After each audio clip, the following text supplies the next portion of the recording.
Joey De Leon bakit hindi pa daw humihingi ng dispensa sabi ni OG Diaz. Pero si Vice Ganda hindi niya masabihan na humingi ng dispensa. Panoorin po natin itong video ni OG Diaz at bigyan natin ng ating komento. Pero bago yan ay mag-like at subscribe muna po kayo sa aking channel at pakihit na din po ang notification bell para ma-update kayo kung meron akong bagong video. Maraming salamat po. Hindi, ito na nga nakakaloka ito.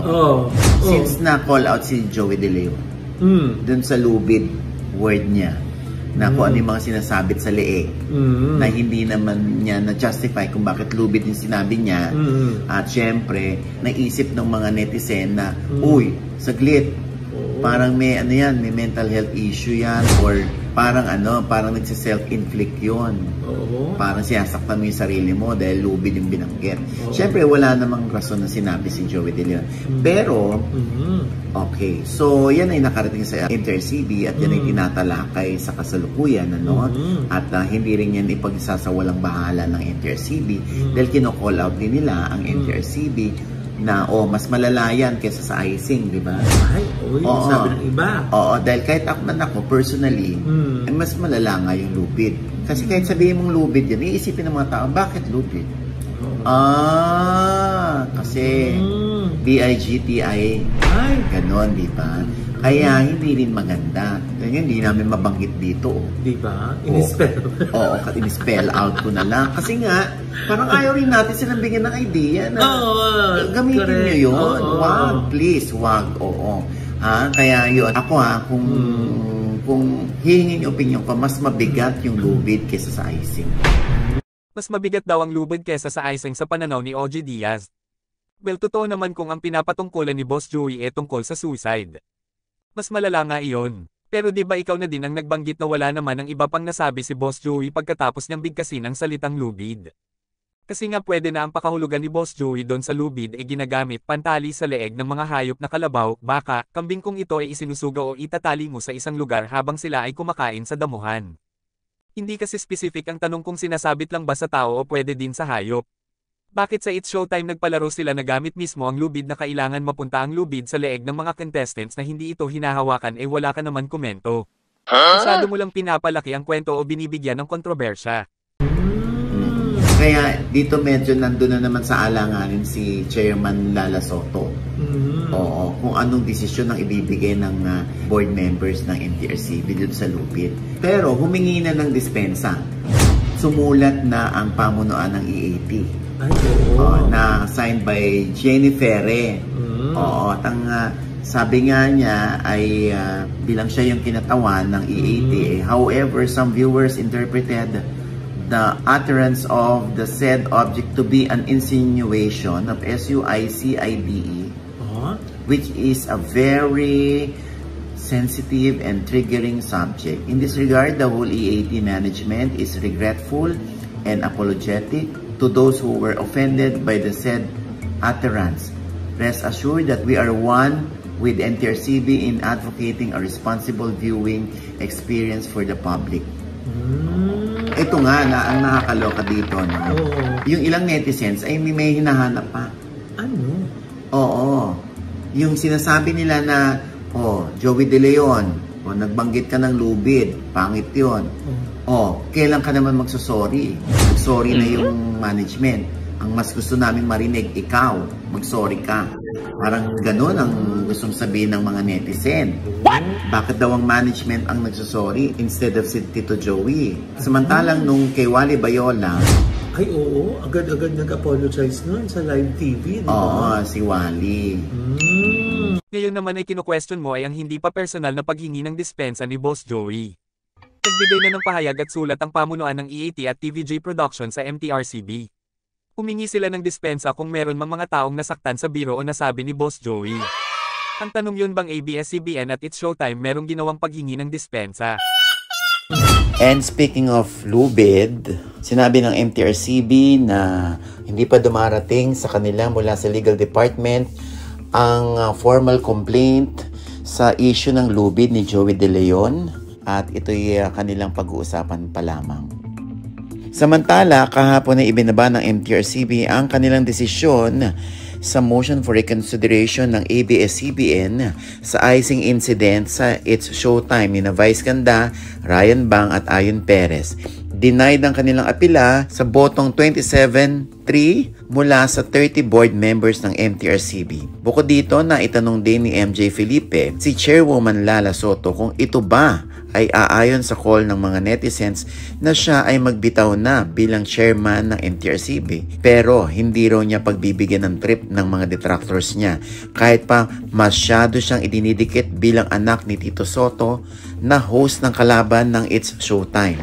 Samantala, bahagi naman ang press statement ng ABS-CBN bilang sagot sa suspensyon na pag-iisipan nila kung ano ang next option habang nagpapasalamat din sila sa lahat ng mga nagmamahal sa It's Showtime kasabay ng pagsasabing hindi pa naman totally suspended ang It's Showtime at pwede pa itong mapanood sa A to Z, Kapamilya Channel, GTV at sa iba pang social media platforms ng ABS-CBN.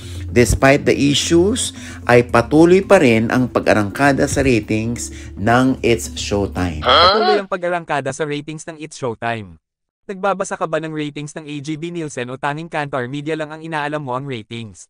Halatang-halata ka naman na Mr. OG Diaz, huwag ka nang magpakamalinas pa. Bias ka pagdating sa ABS-CBN at It's Showtime. Kung nga lang nagpapanggap ka na hindi dahil gusto mo pa din palabasin ang pagiging reporter mo kuno.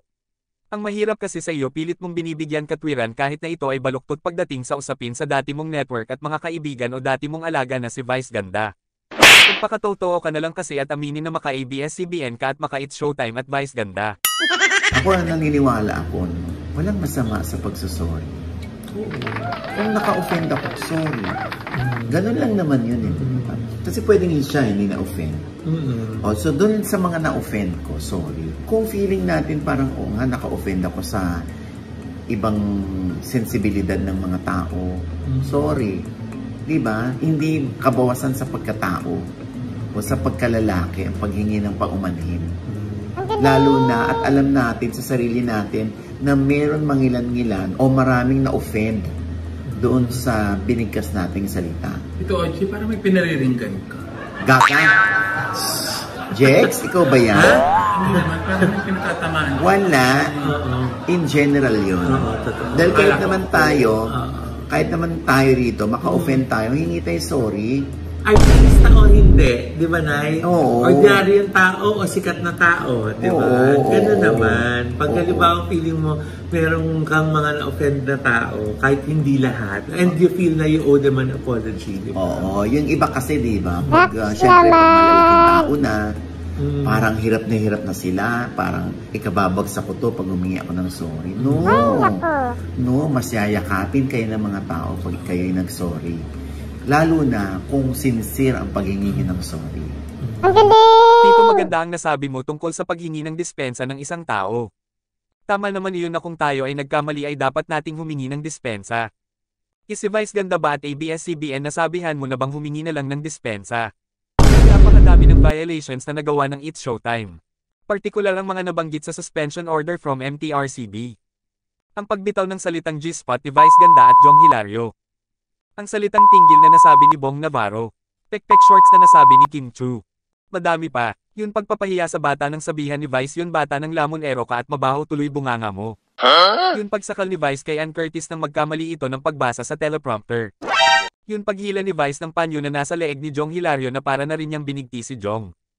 Yun sabihan ni Vice isa sa mga audience ng gusto mo ikaw ibigti ko.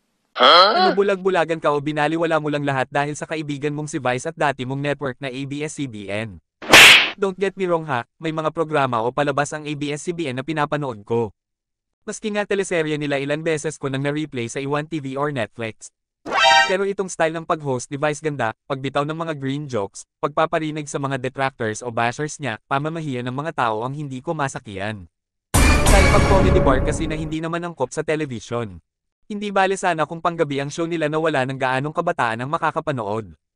Si Vice sa tingin ko mahihirapan na yon na baguhin pa ang style ng pagpapatawa niya. Unless bigyan niya ng effort ito at kumuha ng magagaling na writers para sa jokes niya. Pero sa iyo ako naghihinayang. Hindi kasi maalis sa isipan ko na ikaw na isang ama at mas marami pang ang anak kesa sa akin tapos puro pa babae ang mga anak mo nakakayanan mong baluktutin ang tamang katwiran para lang may pagtanggol yung kaibigan mo o kumpare mo o kumare ba. Huwag ganun yung sabi nga sa segment ng EAT. Baka gayahin ng mga anak mo iyan, sa huli ikaw ang magsisi. Huwag kang mag-set ng bad example sa mga anak mo. Isa ngayon kinall out mo si Joey De Leon palalabasin mo ng mga netizens ang may sabi. Yung kaibigan mong si Vice ganda kinall out mo ba? SMB lang. Inuulit ko isa kang ama, may mga anak ka pa na menor de edad kaya huwag naman sana nilang makita o mapanood yung ginagawa mo ngayon. Lumagay ka na lang sa tama, or no comment na lang sa both sides. Kilala kong kaliskis mo, oy. Ako Tito OG, nag-sorry din ako sa nanay. Talaga, bakit na-offend mo siya? Hindi ko alam Tito OG kung na-open ko siya. O bakit? Basta nilang niya ako pinasok sa kwarto. Sabi niya, Hoy, Diyosa! Nakita ko na naman ang mga post mo. Titigilan mo na ganyan kakapilter mo sa mukha mo. Baka magulat yung mga tao pag nakita ka sa personal. Filter ka ng filter, hindi mo na ikinaganda. Si mother. Oo nga. Kaya nag-sorry na lamang ako sa inay. Kaya sabi ko sa inay, Inay, sorry na. Wala naman ako magagawa kung dugo mo ang nananalaytay sa akin. Offended na po ito. Mabuti pa itong joke ni Josa Poco mas natawa pa ako. Kesa sa mga joke ni Vice ganda. Tayang at hindi pa gaanong nabibigyan ng break sa showbiz. Hindi ba ikaw din ang manager niya? Hanggang sa muli mga kapatid at legit na barkads. Pagkomento po kayo sa ibaba nang sa gayon ay makapag-ugnayan naman po tayo. Huwag niyo pong kalimutan na mag-like, subscribe at click niyo na din po ang notification bell upang ma-update po kayo kung meron akong bagong video. Thanks for watching.